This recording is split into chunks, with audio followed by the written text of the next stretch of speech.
Good morning students.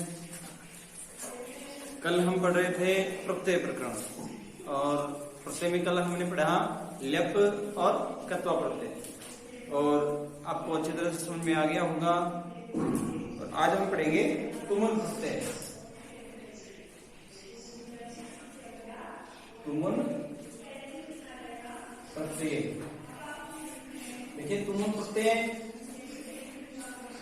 कौन से प्रत्यय का भाग है, यानी कौन से प्रत्यय में आता है, तो ये कृत प्रत्यय में से आते हैं। कृत प्रत्यय, ये ध्यान रखना है आपको, ये कृत प्रत्यय का प्रत्यय है तुमुल प्रत्यय। तुमुल कौन से अर्थ के लिए प्रयुक्त होता है? को या के लिए, को या के लिए। और इसका शेष क्या रहता है? शेष रहता है इसका तुम। शेष रहता है इसका तुम। अब कल वाली क्लास के बारे में थोड़ी चर्चा करते हैं। कर्तव्य प्रत्यय, कर्तव्य प्रत्यय में, कर्तव्य प्रत्यय धातु में लगता है या शब्दों में? कहा लगता है? धातुओं में। और एक दूसरा होता लेप प्रत्यय, दोनों को हम समझेंगे अलग अलग। इसका भी प्रयोग किसमें होता है? धातु में। ठीक है, लेप प्रत्यय का प्रयोग और कत्व प्रत्यय का प्रयोग धातु में होता है। दूसरी बात, इसमें शेष क्या रहता है? शेष क्या रहता है? त्वा। ठीक है, और इसमें शेष क्या रहता है? ये। इसमें शेष रहता है ये। इससे बनने वाले शब्द क्या हो जाते हैं? सॉरी, इसका अर्थ कर या करके, और इसका अर्थ है कर या करके। ठीक है, अब देखिए कत्वा कौन सी धातुओं में लगता है? उपसर्ग रहित। और ये कौन सी धातुओं में लगता है? उपसर्ग सहित।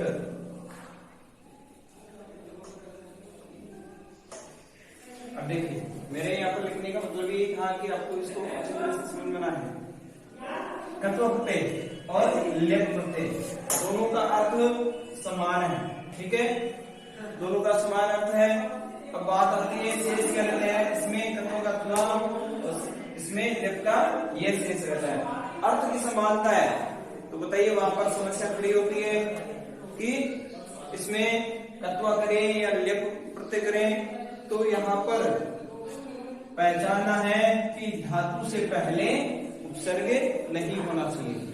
कत्वा में धातु से पहले उपसर्ग नहीं है या नहीं होना चाहिए। अगर नहीं है तो कौन सा प्रत्यय का प्रयोग, कौन सा प्रत्यय का प्रयोग करोगे? कत्वा प्रत्यय का प्रयोग। और अगर धातु से पहले इधर उपसर्ग है, यानी उपसर्ग शीत धातु है, तो क्या कौन सा प्रत्यय का?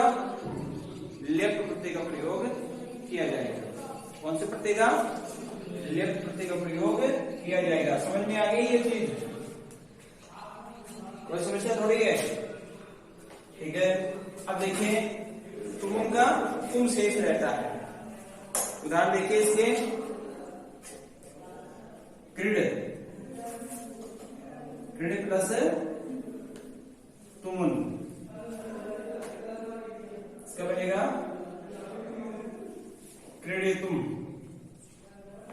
इस प्रकार से क्रीडितुम। ज्ञा, तुमुल प्रत्यय बन जाएगा ज्ञातुम। खाद,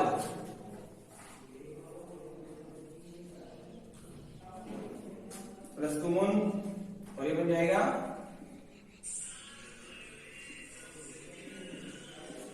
खादितुम, तो बन जाएगा खादितुम। पच, तुम प्रत्यय और इसका बन जाएगा पचितुम, इसका बन जाएगा पचितुम। और पठ, कत प्रत्यय, सॉरी दोनों प्रत्यय और इसका बन जाएगा पठितुम। ये था अपना तुमन प्रत्यय। तुमन प्रत्यय किस में लगता है? धातु में लगता है। और अर्थ होता है उसका को या के लिए, शेष रहता है इसका तुम। बहुत ही इजी है। क्रीडितुम, ज्ञातुम, खातुम, पच, पचितुम और इसका होता है पक्तुम।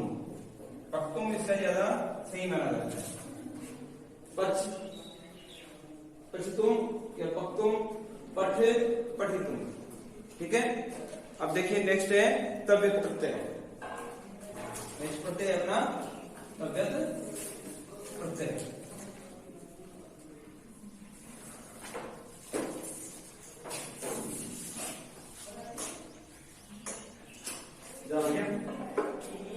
लिख जाना।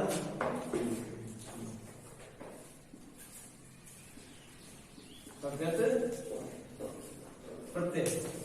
तव्यत प्रत्यय भी धातु में लगाया जाता है। इस प्रत्यय का प्रयोग चाहिए अथवा योग्य अर्थ में होता है। कौन से अर्थ में होता है?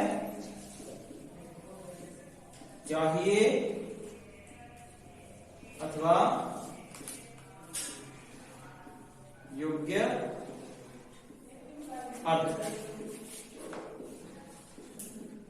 में इसका प्रयोग किया जाता है। चाहिए अथवा योग्य अर्थ में इस प्रत्यय का प्रयोग किया जाता है। तव्यत का शेष क्या रहता है? तव्य। तव्यत का शेष रहता है तव्य। और इससे बनने वाले शब्द कर्मवाच्य तथा भाववाच्य में प्रयुक्त होते हैं। किसमें होते हैं? कर्मवाच्य अथवा भाववाच्य में प्रयुक्त होते हैं। इसमें प्रयुक्त होते हैं इससे बनने वाले शब्द कर्मवाच्य अथवा भाववाच्य में प्रयुक्त होते हैं। और इसमें कर्म के अनुसार लिंग, विभक्ति और वचन होता है। यानी कि कर्मवाच्य में कर्म के अनुसार, भाववाच्य में भी कर्म के अनुसार ही लिंग, विभक्ति और वचन होता है। कौन से शब्दों का? तव्य से जुड़ करके बने हुए शब्दों का। देखिए इसके उदाहरण है क्री, तव्यत प्रत्यय, इसका बन जाएगा कर्तव्यम। इसका क्या बन जाएगा? कर्तव्यम। क्रीड,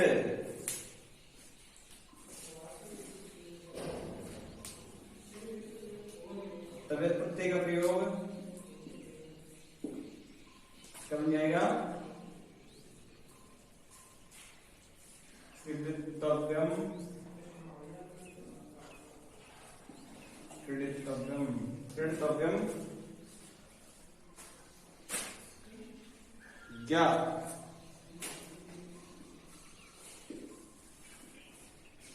तव्यत प्रत्यय,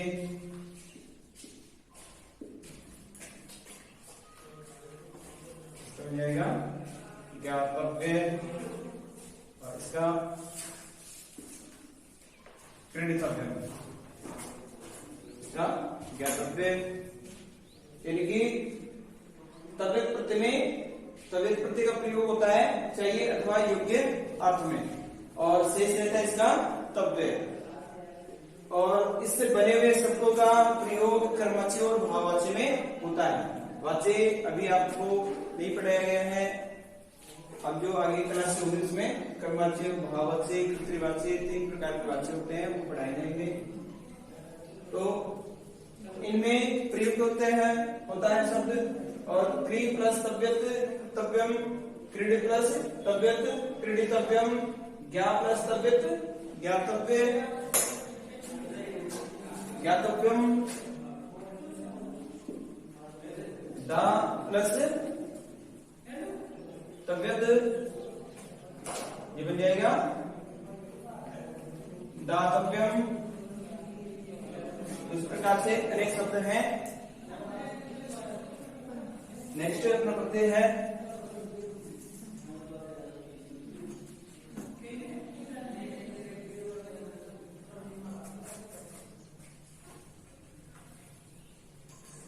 नेक्स्ट प्रत्यय है अपना अनियर। अनियर प्रत्यय, अनियर प्रत्यय, इसका प्रयोग भी चाहिए अथवा योग्य अर्थ में होता है। चाहिए अथवा योग्य अर्थ में होता है। इसका प्रयोग किसमें होता है? चाहिए अथवा योग्य अर्थ में। इसका शेष रहता है अनियर, इसका शेष रहता है अनियर। और यह प्रत्यय सकर्मक धातुओं से कर्म में तथा अकर्मक धातुओं से भाव में होता है। सकर्मक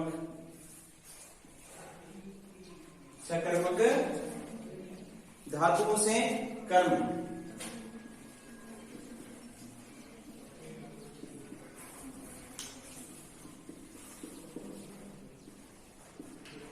और अकर्मक धातुओं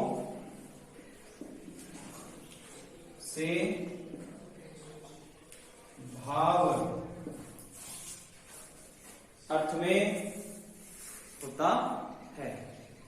देखिए इसके रूप चलते हैं स्त्रीलिंग, पुल्लिंग, नपुंसकलिंग में भी। जैसे एक धातु है अपने पास में दा, दा में हम अनियर प्रत्यय का प्रयोग करेंगे। कौन से प्रत्यय का? अनियर का। तो इसका देखिए दा प्लस अनियर, अनियर तो पुल्लिंग का रूप बनेगा इसका ऐसे दानीय, ठीक है। स्त्रीलिंग का बनेगा इसमें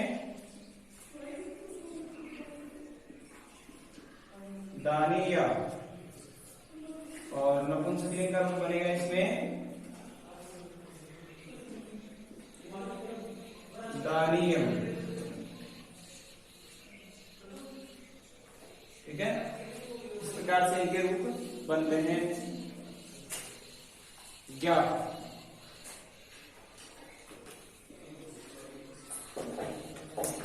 प्लस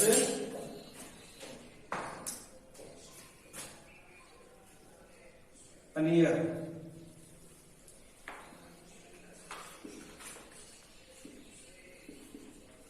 पुल्लिंग में इसका बन जाएगा ज्ञानीय, और स्त्रीलिंग में ज्ञानीय, और नपुंसकलिंग में ज्ञानीयम। और देखिए उदाहरण बुद्ध, बुद्ध प्लस अनियर,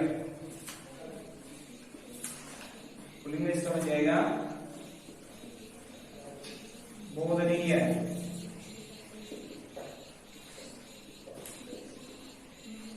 बोधनीय,